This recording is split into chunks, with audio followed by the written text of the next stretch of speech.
গর্ভাবস্থার ৮ মাস শুরু হয়ে যাওয়া মানে যে কোনো সময়ই আপনার সন্তান প্রসব হতে পারে।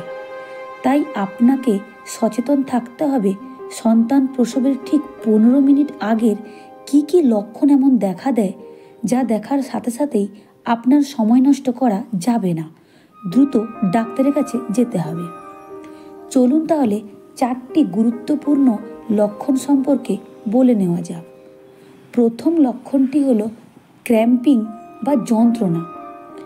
অনেক গর্ভবতী নারী সন্তান প্রসবের যন্ত্রণা আর গর্ভের মধ্যে শিশুর নড়াচড়ার যন্ত্রণা দুটি বুঝতে পারেন না।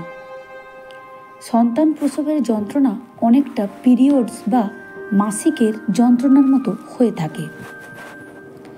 এ সময় আপনার থেমে থেমে যন্ত্রণা হবে, আবার কিছু সময়ের জন্য বন্ধ থাকবে, আবার হবে। এরকম ২-৩ সেকেন্ডের ব্যবধানে আপনার যন্ত্রণা বাড়তে থাকবে। যদি দেখেন যে যন্ত্রণা বাড়ছে না, থেমে গেছে, তাহলে এটিকে ফলস লেবার পেন বলা হয়। আপনি এভাবে ৩ থেকে ৪ মিনিটের বেশি লক্ষ্য করবেন যন্ত্রণাটা পরপর বাড়ছে কিনা, এবং এই যন্ত্রণাটা আপনার পরপর অসহ্য হয়ে উঠবে, যা মারাত্মক রকমের মাসিকের যন্ত্রণার মতোই। তখন আর সময় নষ্ট করবেন না। দ্বিতীয় লক্ষণটি হলো জল ভাঙা। অনেক গর্ভবতী নারী বুঝতে পারেন না গর্ভাবস্থায় ইউরিন লিকেজ বা প্রস্রাব লিকেজ হওয়া আর সন্তানের যে জলের মধ্যে ভেসে থাকে অ্যামনিওটিক ফ্লুইড, সেটা লিকেজ হওয়ার মধ্যে পার্থক্য। অ্যামনিওটিক ফ্লুইড যদি লিকেজ হয় তাহলে তার কোনো গন্ধ থাকে না এবং সেটি কিছুটা চটচটে ধরনের হয়ে থাকে। আপনি অবশ্যই খেয়াল করবেন যে এটি আপনার প্রস্রাব নাকি অ্যামনিওটিক ফ্লুইড। সেক্ষেত্রে আপনি যদি হাসেন বা কাশেন তাহলে বেশি হবে, আর না হলে ওটাই বন্ধ হয়ে যাবে, সেটি হলো প্রস্রাব।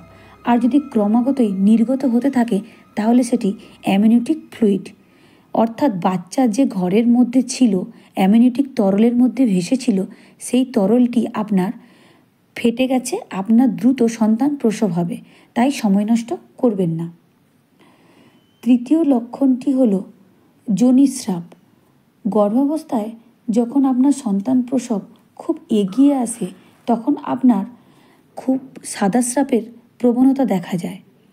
অতিরিক্ত সাদাস্রাব, এবং সেই সাদাস্রাব হতে হতে হালকা বাদামি বর্ণের ধারণ করলে বুঝেই নেবেন এটি সন্তান প্রসবের লক্ষণ।